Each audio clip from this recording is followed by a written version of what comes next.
প্রিয় দর্শক মণ্ডলী, আজকে আপনাদেরকে স্বাগত জানাচ্ছি একটা স্পেশাল প্রোগ্রামে।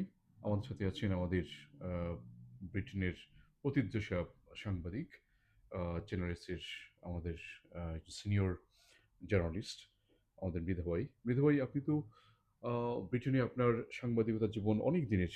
না, তো একযুগ বলতে পারেন। একযুগ একযুগ তো আপনি একযুগের সাংবাদিকতা জীবনে আপনি তো অনেক রিপোর্ট করেছেন।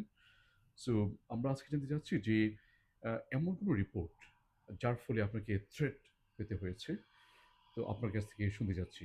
আসলে ১ম এ ধন্যবাদ আপনাকে, এবং থ্রেট শব্দটা আমি আসলে ওইভাবে গ্রহণ করতে পারতেছি না। কারণ সাংবাদিকতা হচ্ছে চ্যালেঞ্জ। আপনাকে চ্যালেঞ্জ দিলে আপনাকে সেটা উ মোকাবেলা করতে হবে। আপনি যদি সঠিক সুন্দরভাবে তথ্যভিত্তিক সংবাদ দেন, তাহলে হয়তোবা আপনার প্রতি চ্যালেঞ্জ আসবে, কিন্তু আপনাকে কিছু করতে পারবে না। এমন অনেক উদাহরণ আছে। বিশেষ করে মনে করেন যে এখানে যদি এখানকার ধরেন, আর যদি আমি বাংলাদেশি বেস, যেমন বিমান নিয়ে আমি ২-৩ টা নিউজ করেছি।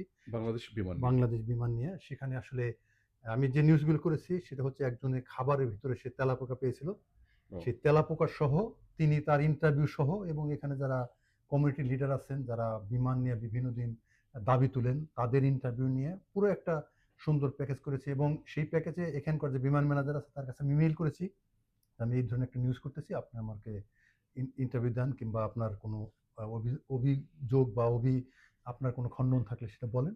কিন্তু তারা কোনো রেসপন্স দেয়নি। আমি সেই বিমান অফিসের সামনে যেয়েও পিটিসি দিয়েছি, এবং নিউজটা আমি সুন্দরভাবে তুলে ধরেছি। তুলে ধরার সাথে সাথেই বাংলাদেশ থেকে বেশ কয়েকটা ফোনও আসছে যে আপনি এই নিউজ উদ্ধ করেন বা কেন করছেন। এবং এখানকার হাই কমিশনার তখন প্রেস মিনিস্টার ছিলেন আমাদের,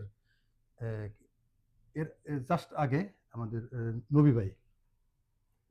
উনিও আমাকে ফোন করে বলছেন যে, "ভাই, এই ধরনের একটা নিউজ করলেন। আমাদের তো অনেক বিমান নিয়ে অনেক আশিকুর নবী, সরি, রাইট। আশিকুর নবী ভাই ছিলেন। উনি ফোন করে বললেন যে, এই ধরনের নিউজটা করাতে আসলে আমাদের অনেকেই হচ্ছে, এটা কি?"